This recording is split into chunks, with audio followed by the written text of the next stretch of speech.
Yeah, yeah. Yeah, yeah. Oh, Yeah, yeah, yeah, yeah, yeah. Hey, man. Perfect. Welcome. Yo, it's a pleasure to be here, man. Dude, it's a pleasure to talk to you. Super. I first saw your shit at when you gave Danny Brown the care package at Rollin' Loud, New York City. Yeah, man. Nah, it was a freaking blessing of an opportunity. I did not expect Dart to reach out to me at all. Like that was like out of nowhere type of stuff, you know? And it was crazy too, because I worked with Z Loopers the year prior at the exact same time. So it was just like, okay, like the years just perfectly aligned pretty much, you know? Oh, really? So Dart reached out to you. Shout Yeah, out to Dart. Parker, amazing dude. Oh, phenomenal person. Really Yeah. cute kid. Like, really great dude. Yeah, yeah, yeah. Super dope dude, man. So he reached out to you. How did that? Did it just randomly one day? Yeah, so I think it was because they needed to style Danny for Rolling Loud, and he just reached out last second and was like, "Could you come up with something within this small span of time?" And within like 3 days, I came out with like six new designs, six new pieces just for Danny, pretty much. Really? Because I think Yeah, he wore the but he wore some of the OG stuff that I yeah, made. with the Yeah, world leaders on it. yeah, man. I know I It's a want to get into all your ideas, but I guess to round off the story, so you knew Z first. Yeah, so interestingly Shout enough, out to Loopers, another amazing dude. phenomenal, bro, phenomenal artist, phenomenal person. But yeah, man, the way I got connected with Z was actually sort of ish through Dash, not really, but sort of. So like I met Dash a couple years back, just like very randomly at like a nightclub, and then a couple days later, we pretty much just exchanged information, like started talking more, and then we set up like this little shoot thing. But to make that long story sort of short, a couple of years go by, and I hear that they work together, and I've been a fan of Z Loopers forever. So I was like, "Yo, I'm gonna just shoot my shot," and I sent him a message just being like, "Yo, like."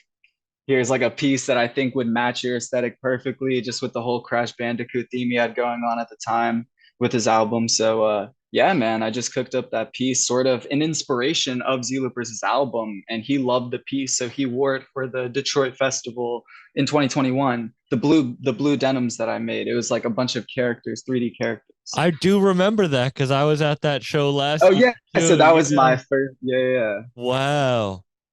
Isn't it crazy how stuff like that works? Because I saw that your clothes are in Lambs, which is Dash's shop, and Dash Dude, was just on the Stevie, shout podcast. out to Stevie, shout out to Scotty. They're geniuses, beautiful people. They run lamps. They do a phenomenal job. Yeah, and it was so you just met. Is that how you got connected with them?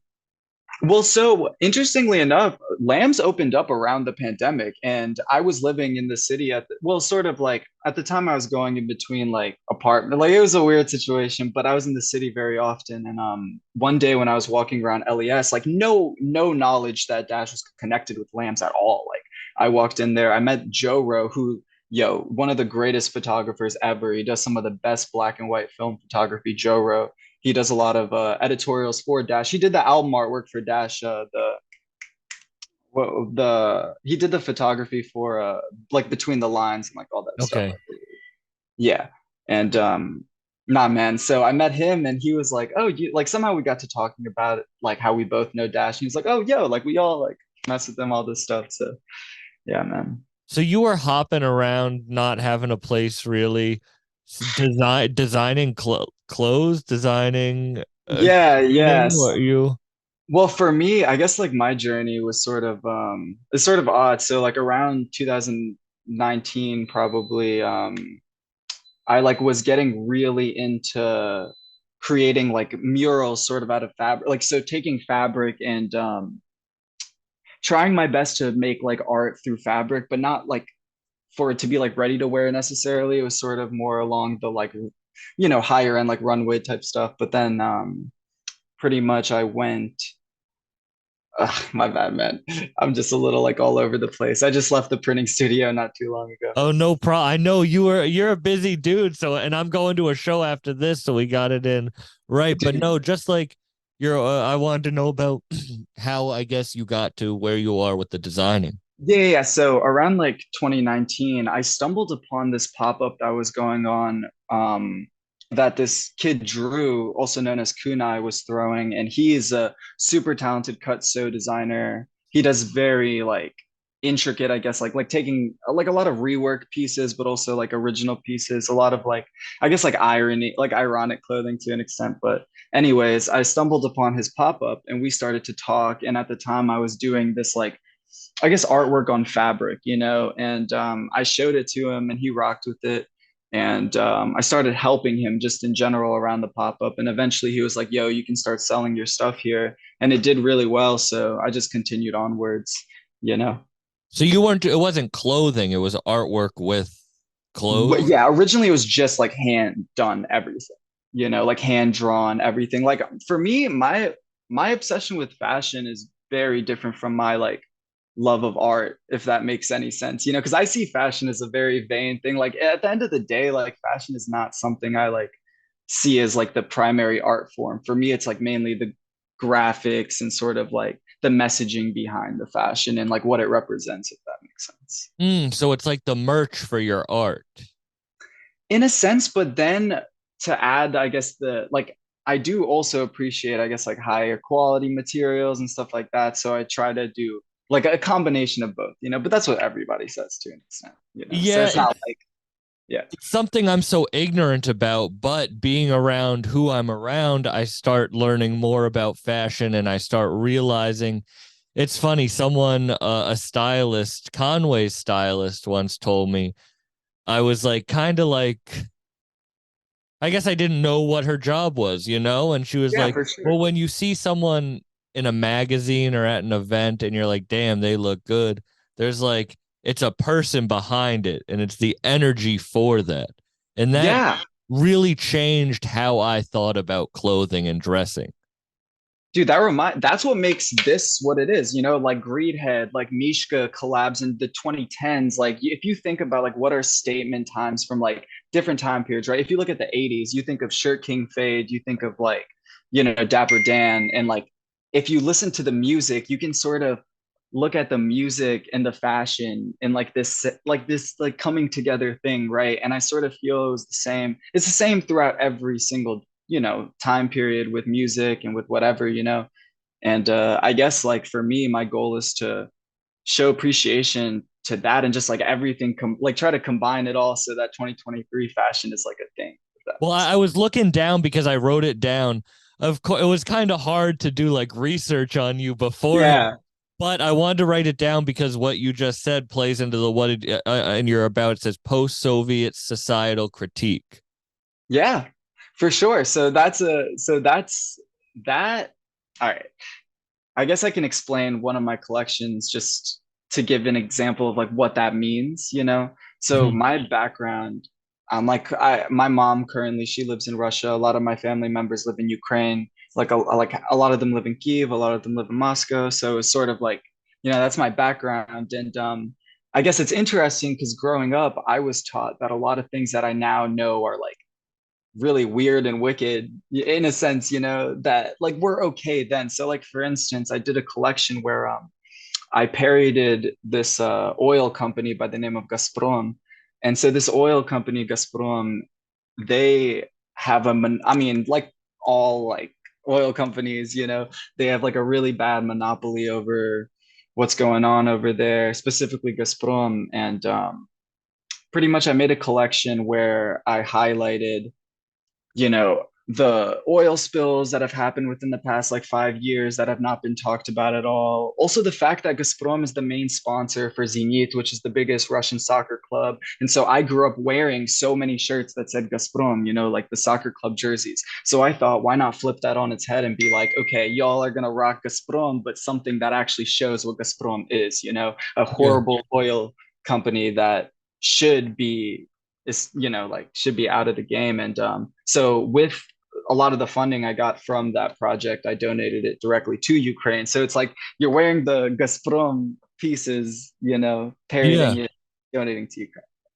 And so I guess it makes sense you having you be post-Soviet and with your family connection, but it also plays into what you were talking about before on the bigger scale of it's more of the energy behind it. It's not just the clothing that you have. Yeah, 100%, 100%. Do you so you said you have family in Russia and Ukraine right now. 100%, yeah. And so is this idea like newer with the war, or is this something that you've been toying with in your head that you've been Oh, thinking about, or yeah, I made the whole entire collection before the war started. I even dropped it, I think, literally unintentionally, like literally within that like week span. So this is an older yeah. collection that I did. This is a collection I dropped like 2 years or a year and a half or something, whenever. Yeah. Yeah. When did you start gaining, I guess, the knowledge behind learning about like the oil company and things like that? Well, I've just always been fascinated with what's going on politically and history. So sort of for forever, you know what I mean? It's sort of one of Yeah. those things where I've just sort of always been aware and always sort of poked fun at it in a sense and talked to other people about, but like, until what's going on now, did people really care to hear like anything, which I think is interesting, but yeah. So I guess that's like, do you think it affects how your work is looked at? With how the war is going on, Or just with, yeah, it being more in the forefront, you saying people not really caring until now? yeah, for sure. In a sense, but like prior to that collection, I was already using a lot of Cyrillic on my clothes, like having that Russian inspiration, but like in this very, I guess like parody-esque sense. Yeah, you said ironic for the I forget whose name you My said. homie Drew Kunai, shout out to Yes, yeah, the ironic, which I guess I do, that's what I was drawn to with your pieces originally, is like they're in no way ironic clothing, but when you really look, it's kind of silly at what it is. yeah, 100%. Yeah, no doubt, man. And I And the mean, like, cause yeah, go what were ahead. you saying? No, what were you saying? Yeah, go ahead. My bad. No, no, I want to hear what you were about to say. Nah, I was just gonna say how like yeah, man, at the end of the day, like I don't want to be that like pretentious artist who's like, oh, this has this like deep meaning to, because at the end of the day, man, like unless you're actually out in the field doing something for people, like I mean, yeah, like obviously as an artist, like you inspire people to do so much in the outside world, but just like alone clothing itself isn't gonna get this man who's like dying in the street anything. You know what I mean? Yeah. And I think that's maybe why I was drawn to it, because I guess it's the same way with this podcast where it's like ironic in the way that like it's a self-help podcast, but I'm just stoned, not knowing what I'm doing, like stumbling my Yeah. way through this conversation. But it's just the pursuit and the keep going at it. And it's the not taking yourself too seriously, Yeah, man, 100%. I which mean, I have might a not be Quake good. tattoo. Like Oh I have a shit. Quake one tattoo. The video game thing, the video game thing. Dude, literally.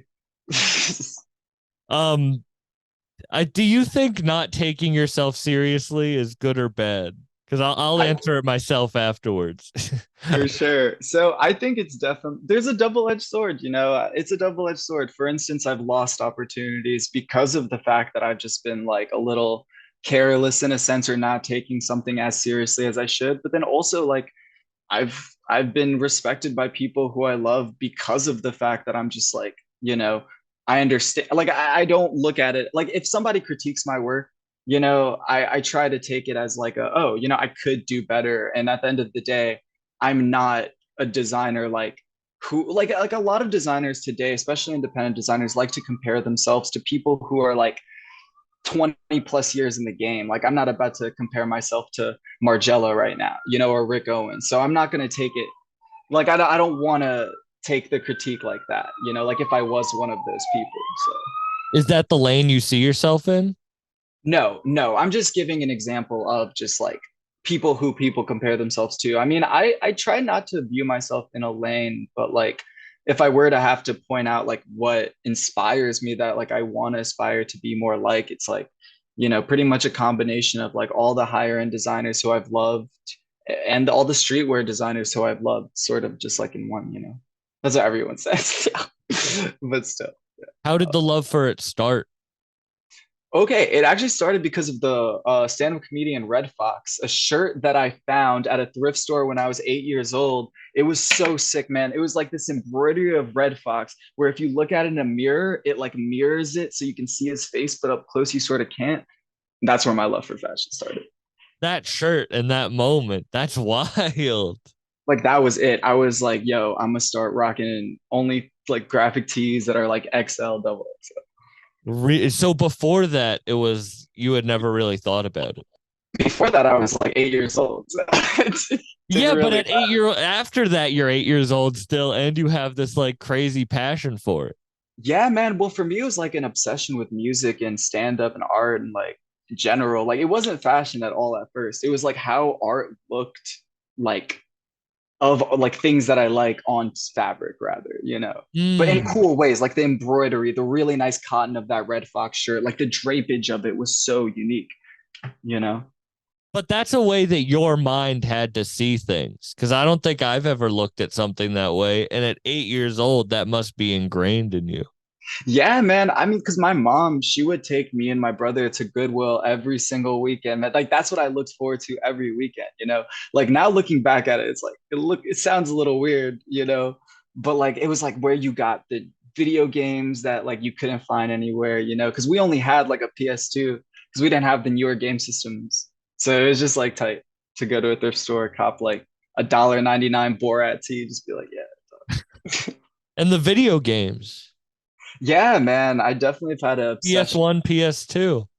Yeah, that's all I grew up playing, man. I got my Dreamcast right there, my Saturn right there, I'm pointing at it. I wish I could show you, but yeah, it's And never that's gonna. what a lot of your artwork, at least in your newer pieces, are designed with, or characters from that time. Oh, so fun fact, the way I do that is actually, I don't know if this is too much to say for process purposes, but like what I do is I use a software that where I can extract the characters directly from the video games, if that makes sense, Yeah, into a 3D world and then make the prints. how do you do that? Like that's crazy. Wait, I mean, I don't even know how to. That's why. How did you find that? How did that idea come about? Well, so think about it this way, right? Back in the day, I mean, people used to love modding video games and just putting in characters, putting on shirts on like a GTA San Andreas character or whatever. You have to program or not program, but you have to like edit the 3D models to have them look like that, you know? And if you were to get and this is all free, by the way. If you were to get just like an emulating software for a PS2, if you were to get a, you know, modding software, combine the emulator and modding software, extract the object files, put it into a 3D workspace, maneuver it however, make it into a crisp thing, and then you're good. Where did that idea come from? What were you like? I'm gonna do this for the first time. I actually have been experimenting in Blender. I mean, I think since I was like 13 or something, which is like the 3D software that I use, you know? And so like I've always wanted to use 3D for clothing and I've always played emulated video games. And then I just thought like one day, why not try to combine the two?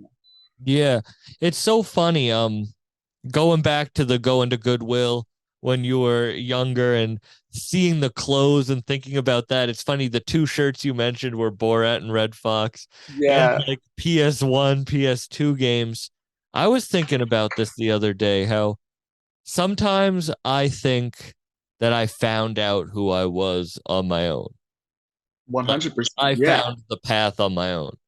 But then I was talking to my mom and she like jokingly was like, "Man, all we listened to in the car, like all you wanted to listen to, like all like put on was stand up and rap music." Yeah. And I I feel was that. like, "What?" And it kind of was like I go back to those moments and I'm like, "Oh shit, I'm just recreating these Literally. nostalgic these Yeah. nostalgic pathways from the past that I thought I found on my own." Dude, I know exactly how you feel. I feel like I hit the same realization last year. I was just like, dang, man, like this is like I was so happy though when I realized that, man. Like when I realized this is everything I always have been obsessed with, you know, like the fact that I can be a part of it now is just like it's really surreal. It's really surreal, you know? And in Because like, that yeah. moment, it was ingrained in your head. I mean, because what's interesting too is like I didn't even care what kids thought at the time because whenever I was wearing that stuff, it wasn't cool at the time. Like what was cool at the time was like wearing tight Under Armour shirts because you play sports, you know? And I was just like, dog, this is lame. But then I realized, wait, maybe I'm the lame one. Everyone thinks I'm a homeless kid. Like, I don't know. Yeah. That is the thing where it's like when I was a kid, I was kind of not I didn't fit in really.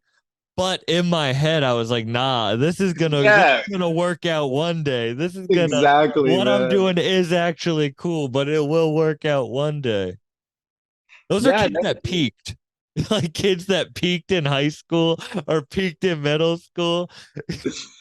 Oh man. You know what I'm talking about? You like see someone and it's like they can only talk about that time in life. No, it's crazy. It's crazy.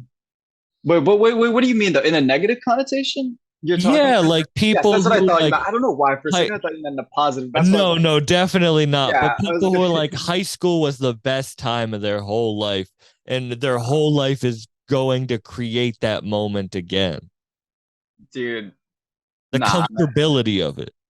I had a weird high school experience for sure. So yeah, for me, yeah, I don't know, man. I knew a lot of kids like that. What was your high school experience? Well, I went to high school in New Orleans actually, and yeah, man, I had my, three best friends, Gabriel, George, Tomas Walker, or four best friends, but like, they were into the same thing, and that was pretty much it. Like we would hardly spend time, like we were bad kids, to be honest. Like we just sort of didn't care about school, cut school, just like smoked way too much weed. Just like, your average like high schoolers, but like we were sort of like the not low lives, but like sort of the low lives, like everybody was sort of cool with us, but nobody was like everyone's just like, oh, those are those kids, that just like Yeah. smoke weed and hang out with kids who don't go to the school almost, if that makes sense. Did you have any creative outputs? Yeah, man, I was in the film program. I used to do photography. I was really big into media arts, like that was my whole thing. I wanted to originally somehow combine like doing film and or doing film and photography, but the reason I was so drawn to film was because of synchronizing like music to like scenes that we shot. So it was really just from a perspective of, oh, I feel like listening to my favorite hip hop songs to a cool like thing. Do you know who Al Davino is? Yeah, yeah, yeah. So I was just talking to him and he was saying he would play rap over old animations and that's how he like got into it. That makes so much sense. That makes so much sense. That's like a big thing now. Isn't that the whole like lo-fi hip hop shit is like Yeah, I have some animation? homies in that realm, but yeah, for sure. I was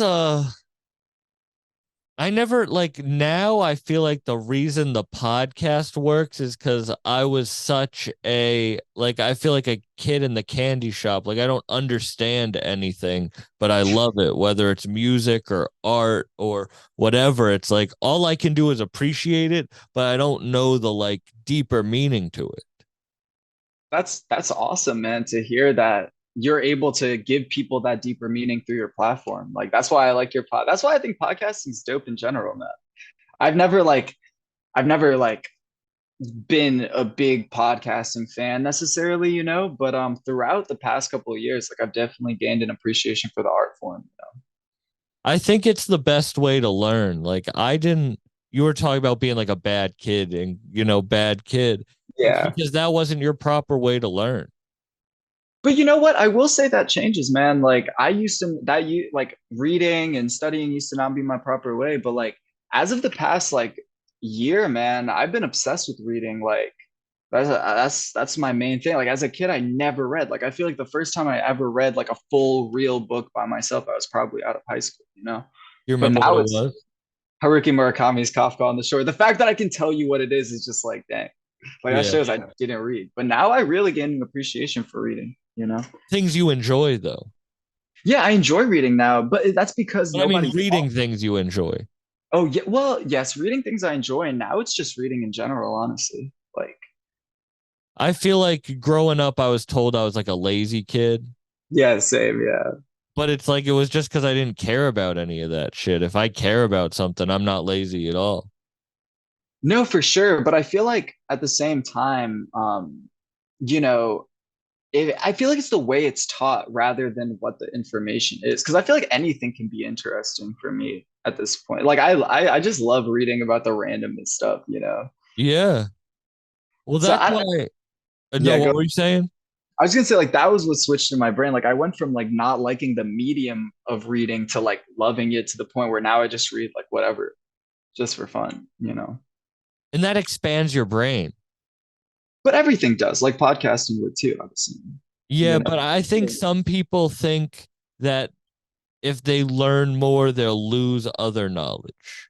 I disagree with that because you work your brain, it's a muscle, right? I'm not saying that I agree with that. I'm saying that's what Yeah. people, I think that's what people think about. Like they hit a certain point and they're like, all right, that's all the knowledge that I'm going to accept. Yeah, no, I think that's definitely a problematic way to look at things. But I know what you're talking about for sure. But I mean, that's also like a, you know, there's two perspectives to that one because like you don't want to overwhelm yourself and not be good at anything and be okay at everything, you know? Hmm. Do you burn yourself out with work or do you have a good balance? I don't have a good balance. I'll be honest. No, I'm still finding that, you know, like I feel like that's my lowest point is like a balance with work because I just like am obsessive with it, if that like in a negative sense, I would say. I'm the exact same way. Yeah. What's Yeah. your creative process? Ooh, that's a good question, man. I mean, for instance, like this collection, like I just dropped this hoodie. I literally just made this like 2 hours ago, just I because like saw it hit the my head this picture. I morning. commented on Yeah. that. I love that, bro. Yeah, man. I literally just made this a couple hours ago. Shout out Playground Printing, Sam in Brooklyn, best printing studio on the planet. But yeah, man, pretty much with the process of this was for a while now, I've been like, man, I want to make a dope Parappa the Rapper piece, but like, how am I going to do that without it being like too unoriginal, not using enough like elements that are different, like from the game itself, you know?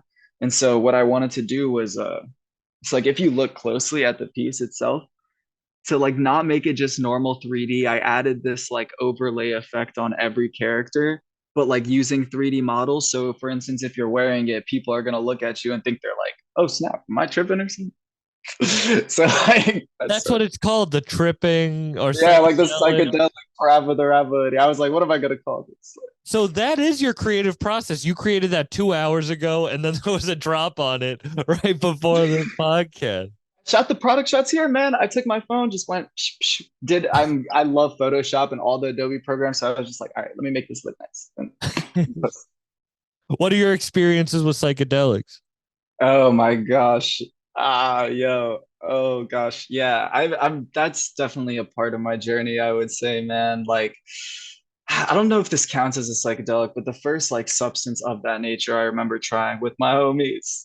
Shout out to the homies, but it was a like DXM, dextromorphin, the worst stuff a kid can ingest. I don't know I've never heard of DXM before. It's just pure cough medicine, not like the kind that people sip, but the kind you get over the counter that's supposed to disassociate your brain. It's the cringiest, corniest thing. You just throw up for hours. Oh, Jesus Christ. It's the worst. And that was your first experience? Yeah, and then a year later, me and my homies did acid in a park at Audubon Park, which was in New Orleans, which was really fun. For a second, but because this is a weird story, but so at the time, and at the time I was still speaking to my family, or I still speak to my family, but at the time with my dad, who I like talk to here and there, you know, but at the time I remember told me there was like wolves in Audubon Park like the day before, but it was like in my subconscious, like I wasn't consciously thinking about it, and like the next day when we went to trip there at like 10 p.m. for the first time, like that's all that was on my brain. So I was just telling my friends, like, yo, the wolves are gonna get us. Like, Oh no, let's be out. you're Like, just freaked out about wolves. oh, so bad. And then I just kept having a freak out. Cause like the second we left the park, I was like, oh, yo, that's my boss's car. And they were like, dog. why would your boss be driving around here at 10 p.m.? I'm like, I don't know, dog, but we gotta go home right now and sleep. And we get back to his crib, and my he's watching like Archer, and the lights are on. I'm like, dog, I can't fall asleep. I can see the light, and it's like in another room, but I'm just tripping mad hard. No, the first couple times you're just if you're an anxious person, like Yes, I'm an anxious. I'm an anxious person. I don't see even now, like if I take mushrooms, my come up will be horrible. Yeah. I'll be good when I'm in it. I don't get people who are just like good with themselves. Like the first No, time they take it, they're like, "Oh, let me relax. Like I'm good right now." dude, it makes no sense. And I mean, like, I feel stupid because I chose to just keep doing it, but like upping the amount. So, like, there was like one trip that was so terrible, man. Like, I was on the subway in Brooklyn. I forgot how many tabs I was on, but like, dude, it was so bad because it was a packed subway, and across from me was like a rabbi praying, and yo, like it's chill, like I love that in general, but also next to the rabbi, also like, yo, no shade, like all love to people who are trans and like look a certain way, but this like, trans person, like normal, but like really makeuped up, was next to this rabbi praying. And then next to them was like this like creepy looking dude, and I was peeking, so like I just stood up and just like made everyone look at me on the train. I was like, oh god. I thought the rapture was happening for a second. I was just like, dog, this is terrible. Do you think that the universe throws you crazy shit when you're tripping, or do you think you just realize how crazy normal life usually is around you? I think you realize how crazy normal life is around you. That's what I think. Cause like actually I don't know, dude. Like I actually don't know. I've seen Because there some is really certain crazy shit that stuff on only the. happens when you're tripping. No, 100%. Like, but then again, it's also just noticing because like the bones of like a dog that's like shaved. I don't know if you've ever looked at a bony dog while tripping. No, It's like the I was about to be weirdest. like, why do you have dog bones on a trip? Nah, but like it just looks so like abstract and abnormal. But that's like the Yeah. acid, not like me. Yeah, I, there's like this thing that I think I have where it's like either plastic surgery or like someone overly makeup. And I'm not talking about just women. I'm talking about plastic surgery for men too. It's like I can tell that you're not the way that like you were created, and it like yes. throws my brain up. Yeah, no, that's what happens when I watch news reporters on TV right away. You know what film I feel like actually showcases that element really well, like that psychedelic element? This is like a really hated film, but have you seen Flying Lotus's movie Kuso?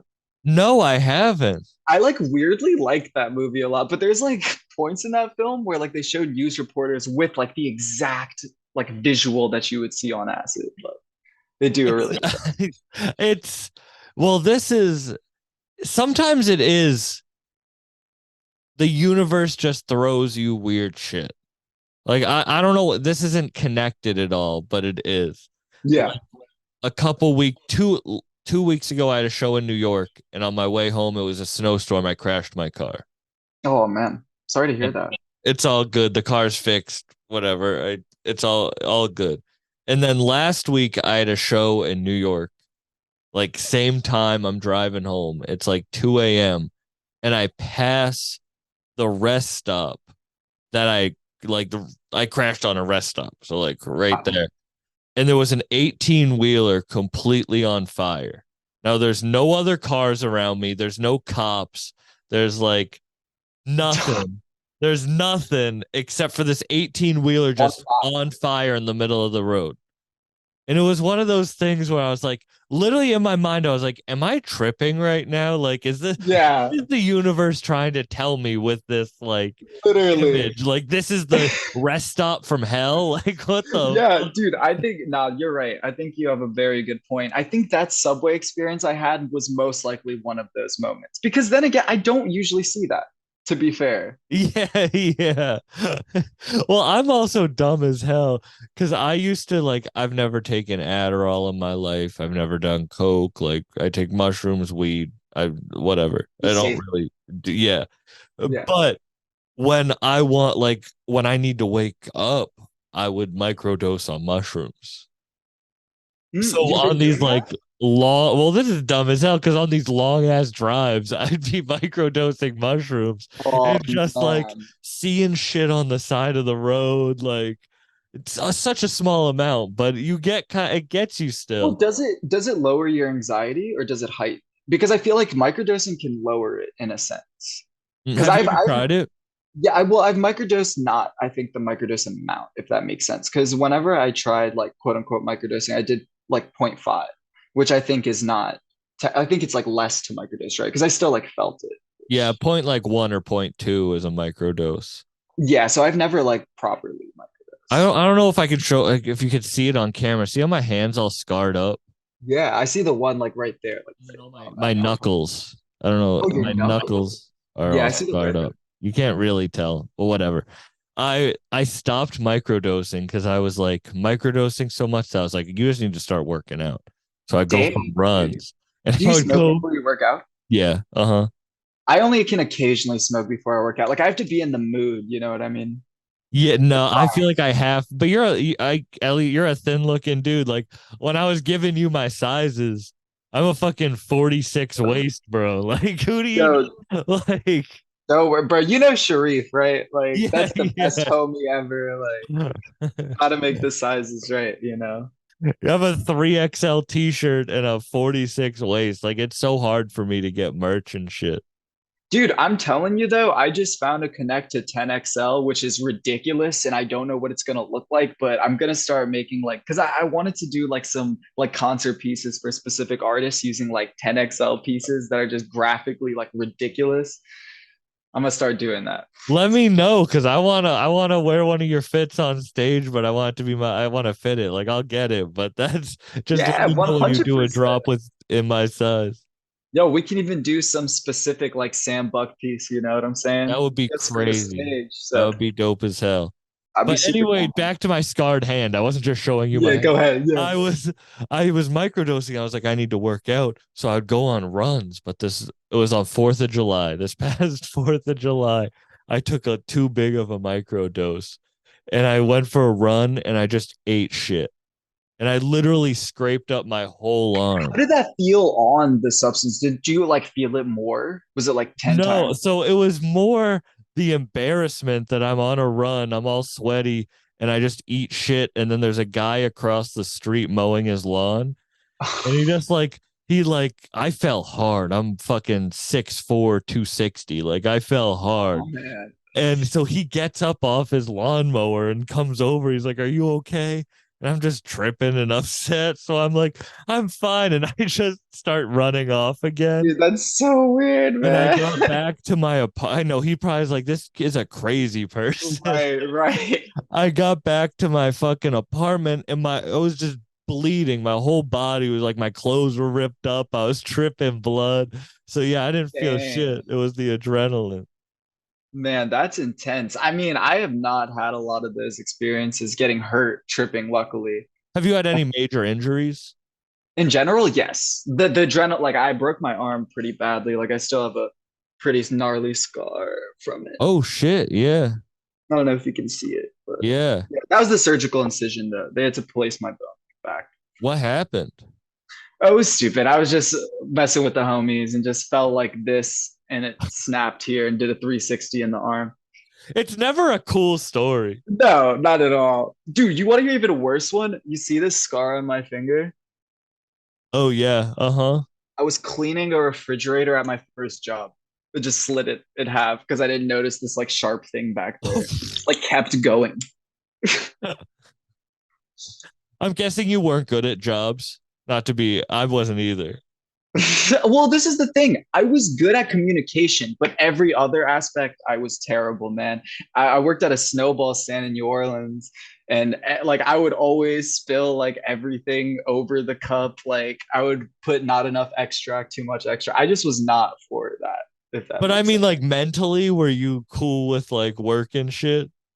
Well, I mean, the thing is, man, for me at that time when I first started working, I was just like I need to work. So to me, I was just like, I'm gonna try my best, you know. I was like, I need to like elevate at whatever job I'm doing so I can make money, to be honest.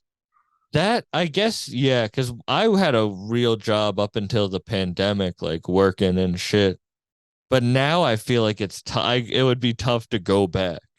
Oh, well, yeah, for sure. But looking back at it, man, like I feel like if I didn't like go as hard at all of my jobs, then I wouldn't be doing anything that I'm doing today, if that makes sense. But I've had a lot of jobs.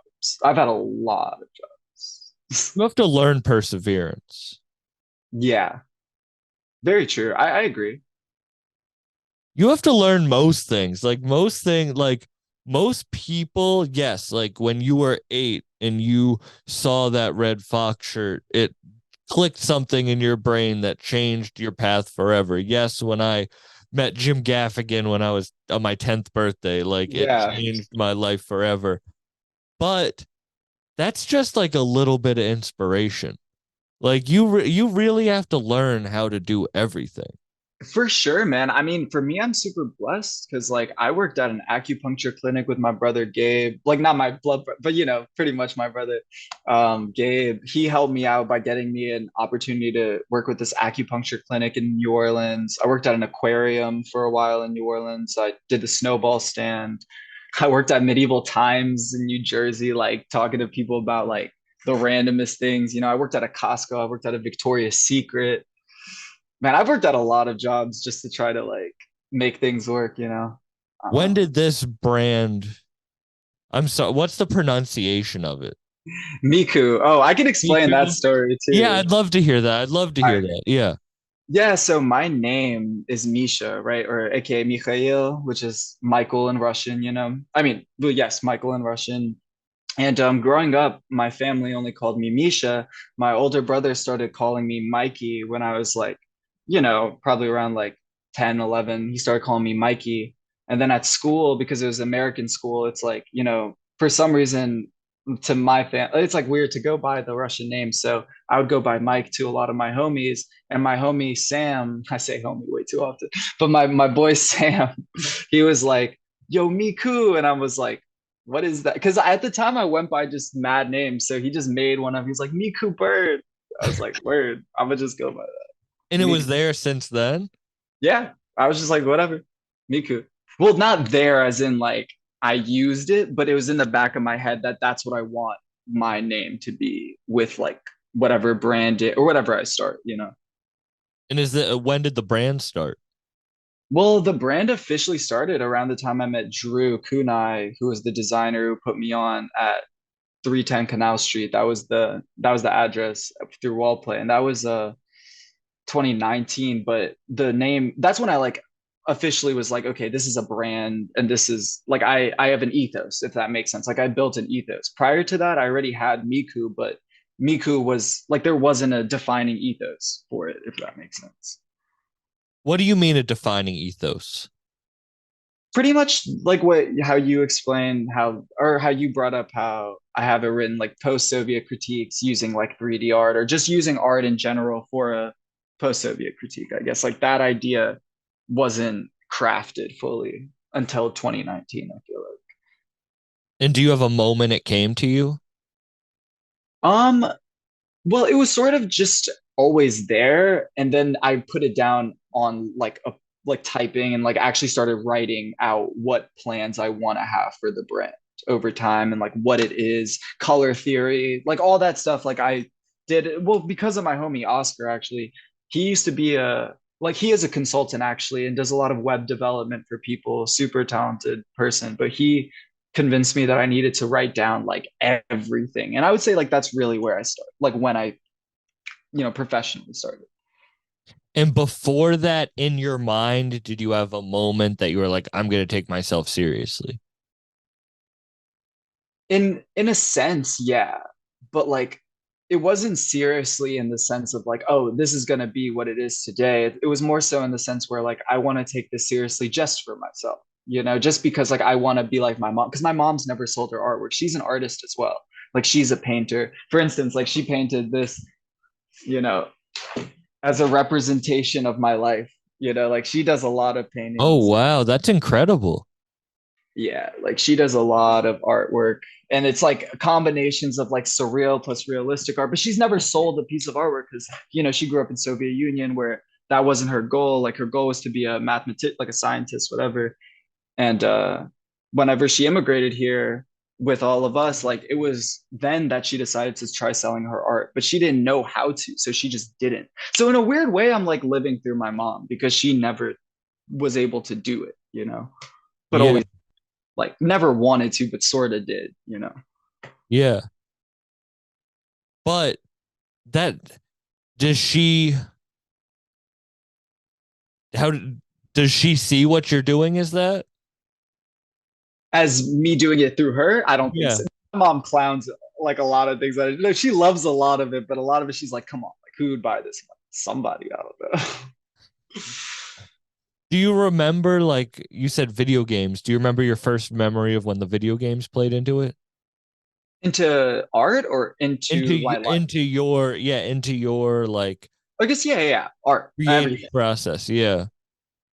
Very early on, like, but that's because like I was just I mean I guess some people can see this as unfortunate, like giving your children access to like all the video games ever at such a young age, but like I just had that, because I have older siblings. So like when I was like like when GTA San Andreas came out, like I was playing that with my brother who got it. Hmm. Whenever like whatever or like we just had a ton of PS1 games because I had an oldest brother too who unfortunately passed away, but like he put me onto the PS1 games, right? Like he put me onto a lot of that when I was like a child. Do you think it affects children? No, dude, I think video games is the most positive thing. Hip hop and video games takes people away from negative environments, in my opinion, and just makes people like more willing to go into a world of art and like expression. I don't think there's anything negative about video games. I think anyone who brings up that argument needs to like do their own research about history. I mean, did video games exist in the like 60s, 50s when like you can how many countless murders and crazy people were affected by like movies and stuff. Like it's all dumb. Yeah. Stephen King has this thing where he talks about like it feeds the alligators in your brain. He talks about like he likes horror because it like feeds the alligators in your brain so you don't want to go out and do it. Like you get that thrill from like watching it.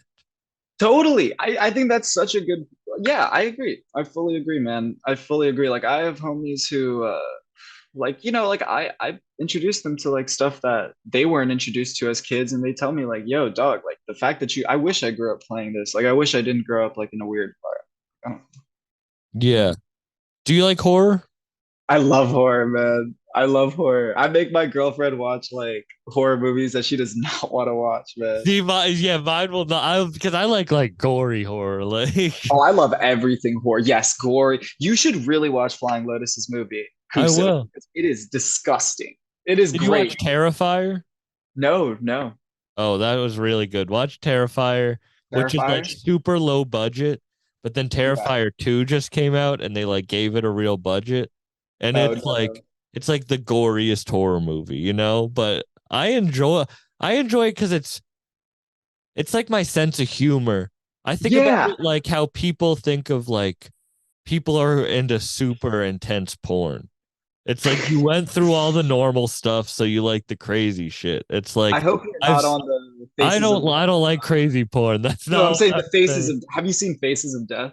No. Oh, yes, I have. I don't like real life death. That's a weird one, man. I was thinking like But what that's is like the real goal? shit, right? It's half and half. It's half and Yeah. half. I don't see, I don't like real like I don't want to I was never the person to enjoy watching like an ISIS beheading video. Of Like course. Yeah, well, of I would course. have friends send me that shit and I'm like, you're a crazy No, person. I had homies like that. I don't want to watch the real shit, but it's like jokes. Like I've heard every joke. I want the most crazy shit, or I've seen all the regular horror. Like I watched regular horror when I was a kid. Now I want some more intense stuff. Dude, I feel that way about music to the max. I feel like that's why I listen to so much Billy. I feel like Billy Woods is the perfect example of an artist who's like on a level lyrically and stylistically and production. I know it's like such a random thing to bring up, but just you bringing up like, how how it relates to horror with you. For me, that's how I feel about music and fashion like, to the max. And you obviously feel that way about Yeah, no, Billy Woods is that way. like Churches, that album that he dropped, like Yeah. insane. Like I'm So it's obsessed. really crazy. So I was in the studio when Fat Ray was recording his verse. No way. So when you listen back to that song and Fat Ray goes, Buck, in the beginning of his verse, I get a shout out on that song. Dude, I didn't notice that. That's insane. No one would. It's such like a short little like thing in the beginning of his verse, but I'll always have that. It'll always be. But no, Billy Woods is like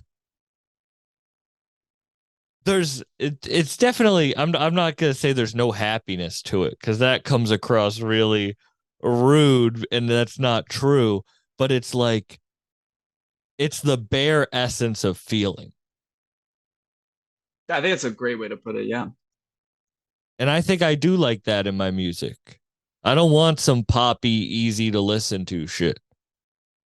I just like, for me, it's sometimes he just says something that I just don't expect one bit, that I think to my head like, yo, if I were to make a clothing piece, I feel like this is that as weird of a concept as what I would want to do. I mean, he has like that one lyric off of one of his most popular tracks, I guess. I mean, what does he say? He's like, I don't want to go see Nas with an orchestra at Carnegie Hall. Like Well, I love, yeah, go ahead. I thought that the first time I saw your pants in Danny's hotel room in New Oh. York.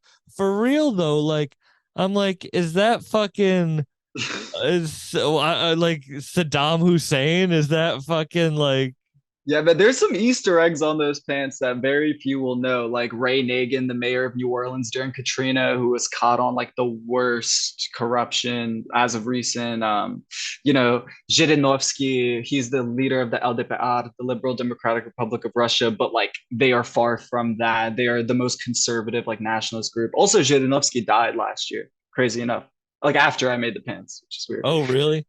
Yeah. But I did. That's what I loved about your clothing is it was, and not your clothing, your art is, it was like, oh my God, he like he's doing the thing you're supposed to do.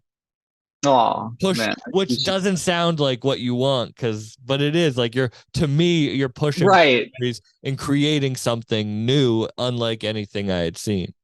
Dang, I definitely appreciate that and need to take that a large step further, because at the end of the day, man, like, since a lot of it comes from so much inspiration, like I can pinpoint how something that I've made is not as original as it could be. You know what I mean? And I want to get to the point where I don't know anything that like is what I'm doing.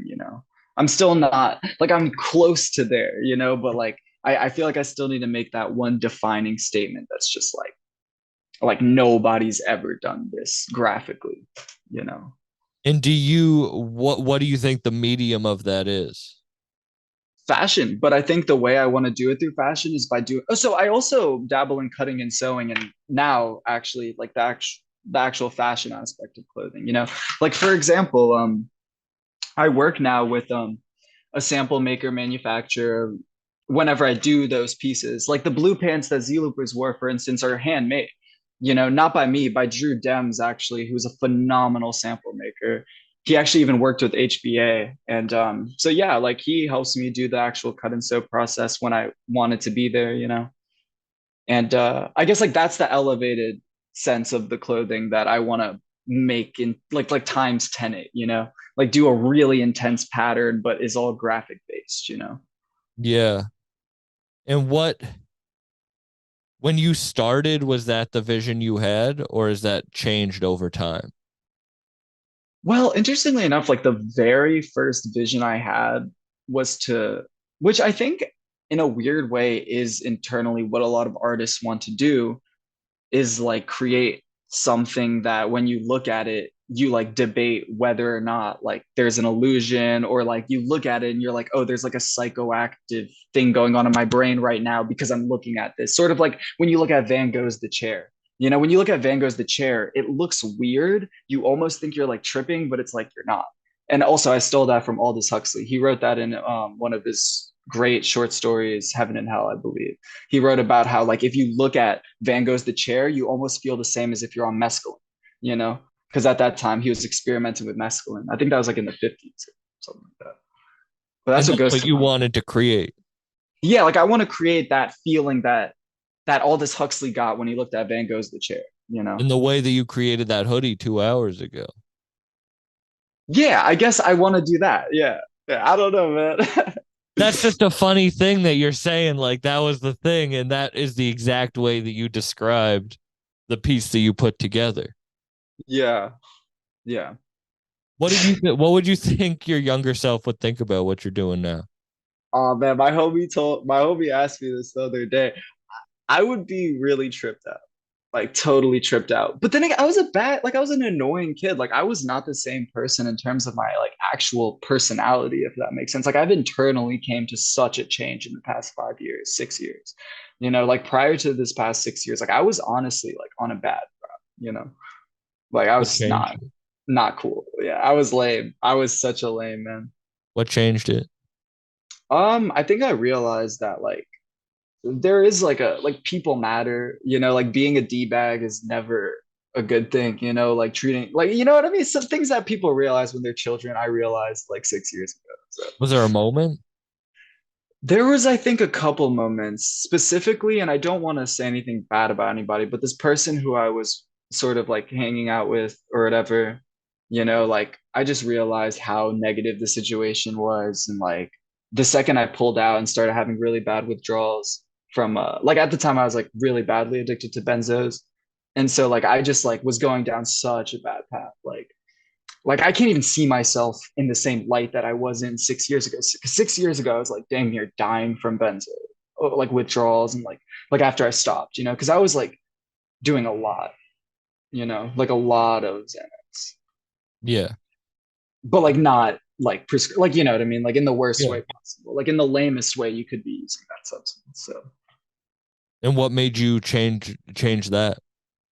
the person who I was with, I decided to not see anymore. I got a steady job. And then I was like, okay, I realized like life is better, even if I'm like dying from withdrawals. It's better than like almost dying from an overdose, you know? Like I'd rather be like going through this than that, you know? How long did you go through withdrawals for? It was about 6 to 7 months. It was really bad. And Real. and I still have a lingering anxiety from it. I mean, so that's what's interesting. I feel like my anxiety is not like I don't think I was born with this anxiety. Like I think I've induced it throughout time with substances and just like being a careless person, you know. Unfortunately, Do you for think it's myself. something you can change? I've already changed it, I think. Like my anxiety has lessened to the point where I don't have panic attacks as frequently, you know, like my panic attacks are like once a month now and they used to be like every day, like every other hour of every day, you know. What do you do? Nothing. Nothing. I just like the thing is when I was going through withdrawals, I did nothing. I like because I wanted to die. Like I was just like, I don't care anymore. Like I just want to accept this fate, you know? And somehow I didn't die from withdrawals. So. Were you creating during that time, Yes, I was. I was. But but you like weren't not caring really. about it? I was just doing it because that's all I thought I could do at the time, if that makes sense. Yeah. But you didn't think it was going to work out. Weirdly in my head, I think I did have an idea that it was gonna work out, even though I didn't even see myself working out as a person. Because like at that time, I was very like mentally like in and out, if that makes sense. Because I was weirdly enough, as I was addicted to benzos, I was doing a lot of psychedelics too, which doesn't sound like it makes sense, but like for instance, one time I was on a really high dose of acid and I like kept getting these like flickering moments where like I would like flicker my eyes and I would like be with like DMX in my mind because at the time I was obsessed with I've always been obsessed with DMX, but at the time I was like really into his first two albums and like every time I'd flicker my eyes, I'd be like with DMX in the PJ, the claymated show, the PJs. Have you ever checked that with Eddie Murphy? Yeah, I would like be there with DMX, like, and I would just like every time I'd flicker my eyes, like that would be the reality, but it'd be like a hospital PJ setting with DMX. It was terrible, man. It Yeah, was that's how. Damn. So you just had like a flash of inspiration that you just needed to change everything. yeah, like literally everything. Because I had these like I swear I can see it like it was yesterday. Like I would like look down at my hands and I would be like a different human being. And like my settings would just like be consistently changing. And I just like went through that really badly, you know? You're just an addictive person. I am too. That's why I like Yeah. never tried anything because I knew that I'd get addicted immediately. Yeah, I'm sober now from all substances aside from weed, nicotine, and alcohol. Oh But wow, congratulations. yeah, man, I'm super happy about that. I'm super happy. It's like what, almost 6 years sober from Xanax. Like Wow. the other stuff occasions, but like, Did that you one, think you needed that to create in that moment, or were you doing it to escape the creativity?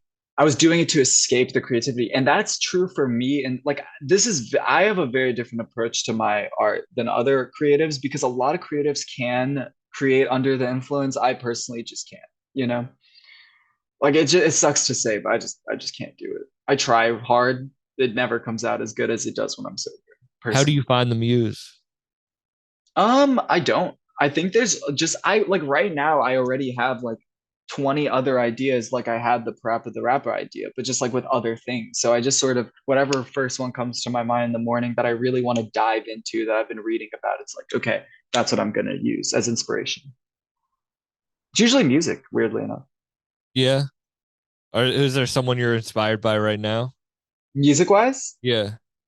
oh man, there's probably a laundry list to be honest. There's always an artist who I like hear a new album from, and I'm just like, oh man, this is too good. This is just too good. Hmm. Z Loopers' new album is phenomenal. Not what Oh, I that one expected was at all. crazy. Somebody I used to know sample was ridiculous on that. That's one that's like crazy. And he produced all of it. It's ridiculous, ridiculous. The Billy Woods album Church is ridiculous. I listen to that every day. The weeds overgrown, like I'd be playing that every single day, man. Um, have you ever listened to Gabe Nandez? No. Gabe Nandez, he's actually on the Ethiops album, the Billy Woods album. He's on the song with Boldy James. He's the last verse. Oh, really? Okay.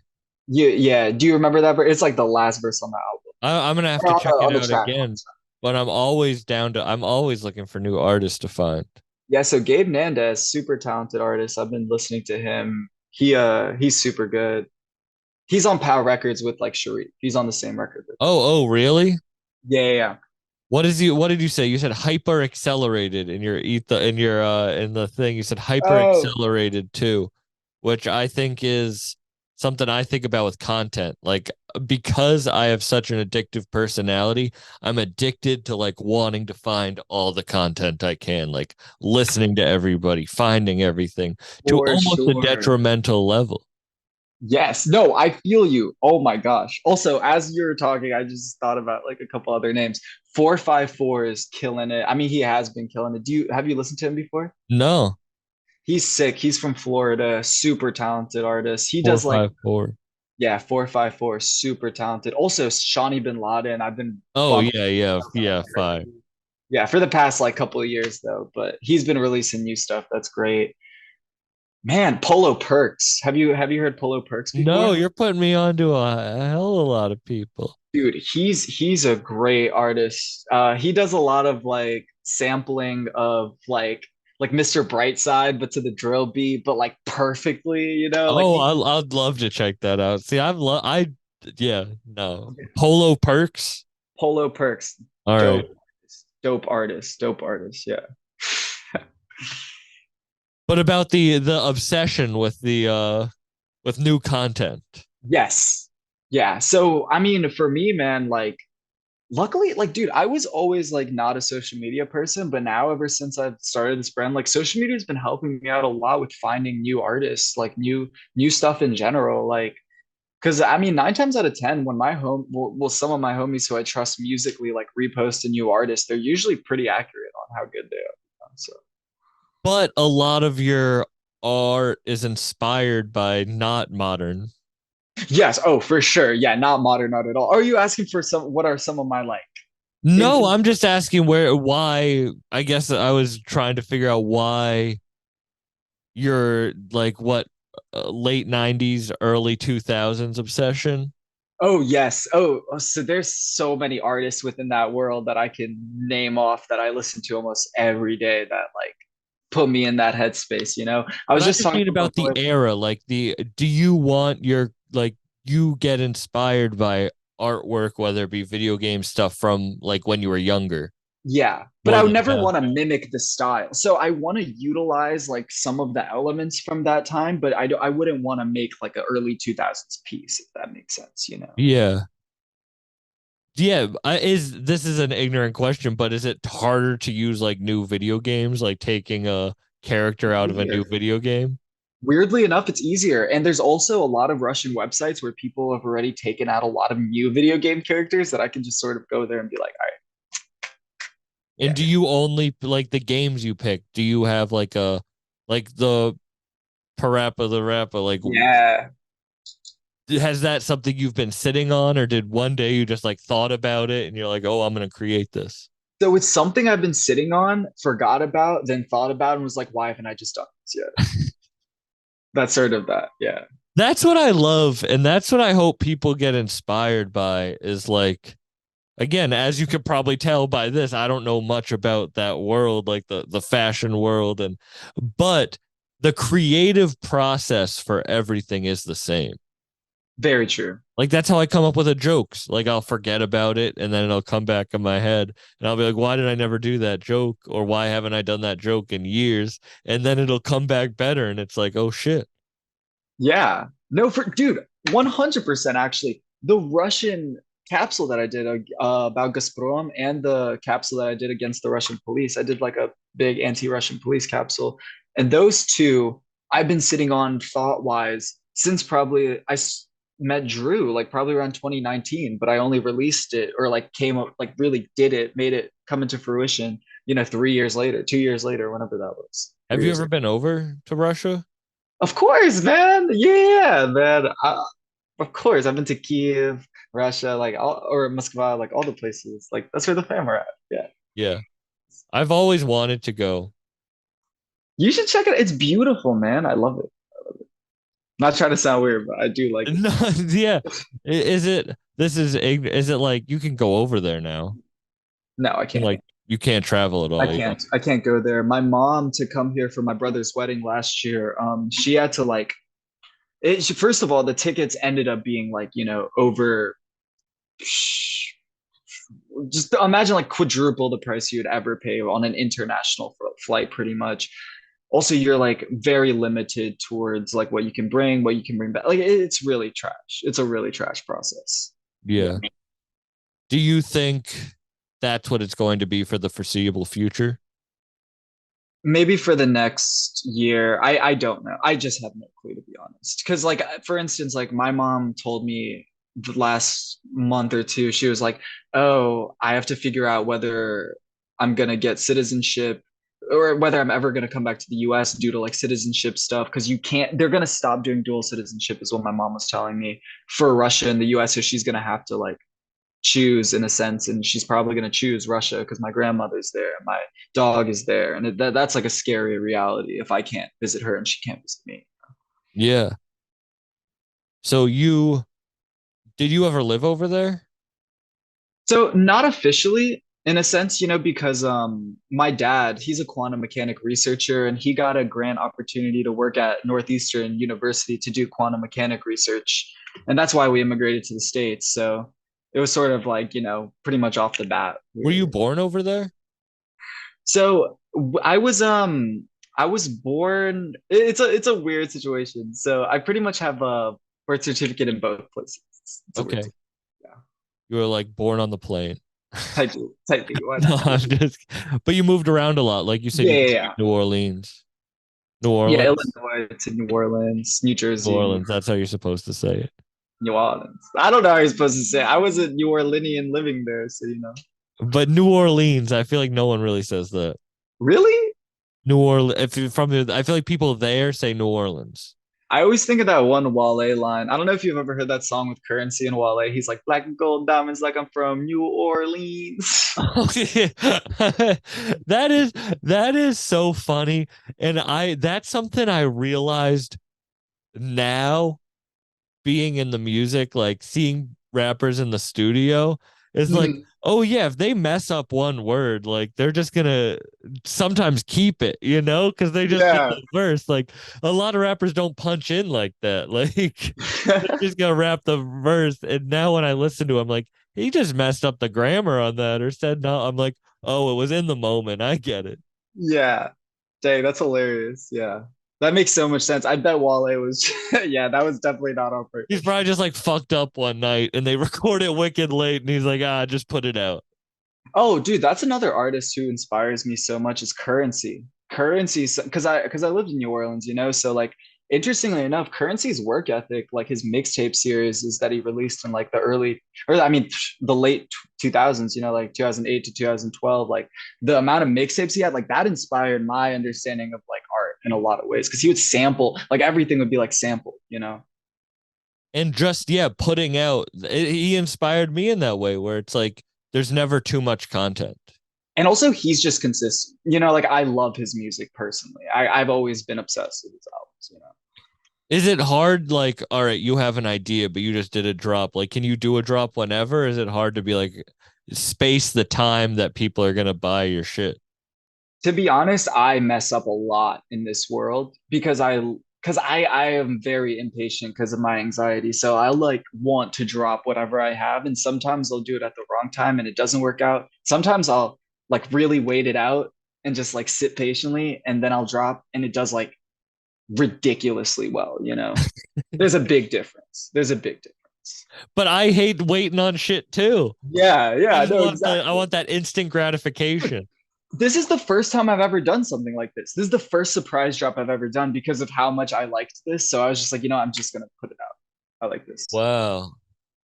And what, it's like a pre-order system? You just see how many people buy it and then you print that many, or do you? Well, so for instance, or yeah, so the way it works is my homie Sam, who has the studio in Brooklyn, he has so much stuff on hand in terms of material. He also has like the perfect quality. Like he's a master at what he does. Like he's worked with big names too, printing wise. So he just like he has things on lock. So for instance, like today I had to ship out a decent couple of orders, right? A decent amount of orders. And whenever I hit him up and he's just like, yo, I'll have them ready by this time. Like we've created a system. We've created a system. Yeah. When was the first time you realized you had something? The first my Allen Iverson t-shirt that I dropped in 2019 or 2020. Or was, yeah, 2020, I think. 2020. Because that shirt just sold so well without any promotional help or anything. No one knowing who I was. Like I dropped it, just did really well. Why? I think it's because it was the 3D concept and it was Allen Iverson and the 3D Allen Iverson pretty much all over the shirt. And I think people just like thought, what the heck is this? Like, you know? Did you know it was going to be that one? No, not at all. No,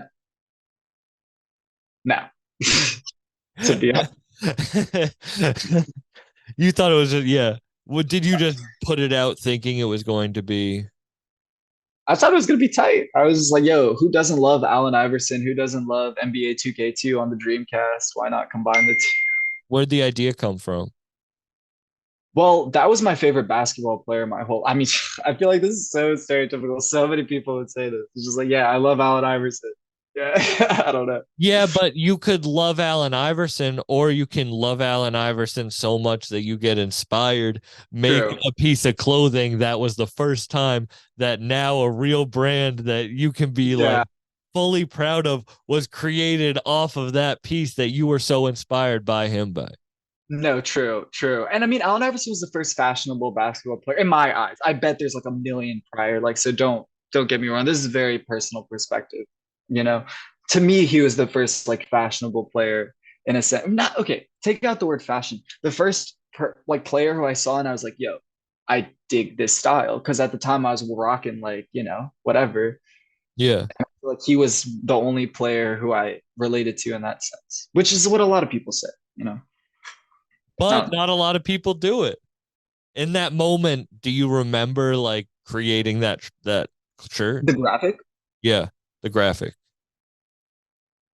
where I was mentally or where I was No, because do I you just remember. remember? Do you remember created that moment when you created it? Yeah, I would say at that moment I had four other ideas that I was like mingling with. So originally it wasn't going to be Allen Iverson. Originally I was going to be doing an NBA 2K3 piece where it would be Tracy McGrady, Ben Wallace, like four other players, and Allen Iverson. Then I realized I liked Allen Iverson, a lot more. And that's what And it ended up being. yeah, it went from being an NBA 2K3 piece to being the Allen Iverson piece. And that was the first, this is actually how I know how or why that's my first real piece, because it was the first design that three designers who were much bigger than me stole, like fully stole. And they were Really? called, yeah, much bigger designers. Oh man, you just reach out of my mouth. I forgot this ever happened. Yeah, like 2019, 2020 when this happened, I posted it and it did so well. But then I had like, I never had this many DMs in my life. I had so many DMs like, dude, what's going on? And it was like my graphic, like identical graphic. And I like clicked on it and I was like, bro, this has like over thousands of likes. Like I did this. And then all of my homies like destroyed that person's page. They took down the post and everything, and I got the recognition I needed for that. Oh, does that happen a lot? Not anymore. It used to, because I think the graphics I was doing were more simple, but now since they're more intricate and it's harder to replicate, people haven't been stealing designs. But at the Allen Iverson one, since it was more just like, just like simple 3D motion, like it wasn't anything intense. So I think it was just easy to steal. Did they ever reach out to you? Yeah, and they were trying to have like they were trying to do like some stupid like compromise thing, and I was just like, nah, dude, like I don't care. I don't care. Like just Yeah, take it down. you stole the idea. Yeah, they Yeah, were I was trying just to like, compromise. What did they want? they wanted like they were just like, oh, but like oh well, first they wanted for me to like first they just wanted me to understand that like, oh, it can't be stealing for XYZ reasons. But like it quite literally was my cut. Like it was they didn't just steal the idea. They stole the visual graphic. And I could show them by the like cut of the graphic. Like it was ridiculous. That is crazy. How many of the ideas that you think are gonna make it? Like, what's the percentage of like, do the ones that do well you usually don't expect, or the ones that do well? Dude, the Master Shake pieces did way too well. Like way too well. That's by far my best selling product. Like, dude, I get sales on that every single day from since I dropped it. And it's just like, that's awesome. That's But you didn't awesome. That's all expect I it. can say. That's But you awesome. didn't expect it. Not at all. Dude, like I put so much time and thought into like the Ukraine capsule, the Russian capsules, and they did really well. Don't get me wrong. But like in comparison, it's just like, gosh, You all never right. know what people want. You never know. You never know. Yeah, clips that I think are gonna go viral get nothing, and then other ones get like hundreds of thousands of views, and I'm like, what the fuck? Exactly. It's always like that. It's always like, But anyway, man, I'd love to link up in person sometime, but I really appreciate you doing this Zoom, and I'm happy we finally got it to work out. dude, 100%. I appreciate you too. And I'm sorry if I came off as like ignorant or like stupid No, throughout I'm this. sorry if I came across as ignorant. I did not know. I'm so new in the medium of what you create that I was just like, is just interested in the Yeah, yeah, process yeah, or yeah, how yeah. you even do what you do. So no, I really appreciate your time. Dang, dude. I mean, obviously, vice versa to the moon, man, to the largest extent. Well, let's definitely meet up in person sometime. Yeah. What are you gonna be in the city next? Actually, I'll be in the city tomorrow for a show in What Brooklyn, time? What but time is the show until? it's 9. The show's at 9, but I Are might be in the you? city earlier. So, Oh, I'm busy until 7. oh, word. All right. Well, we'll figure. I'm always in the city, so we'll figure it out. Dude, perfect. Definitely pull up to my spot. Pull up to some of my homie studios. Like, it's super fun. Dude, You I'd know. love that. I'd love that. And if you're ever in Massachusetts, same thing. It's a home for you. Yo, let's do it, man. Let's All do right. it. I appreciate you, man. All right, man. Have a great rest of your day. Peace out. Night. Yeah. Peace. Yeah, yeah. Yeah, yeah. Yeah, yeah, yeah, yeah, yeah, yeah, yeah, yeah, yeah, yeah. Hey,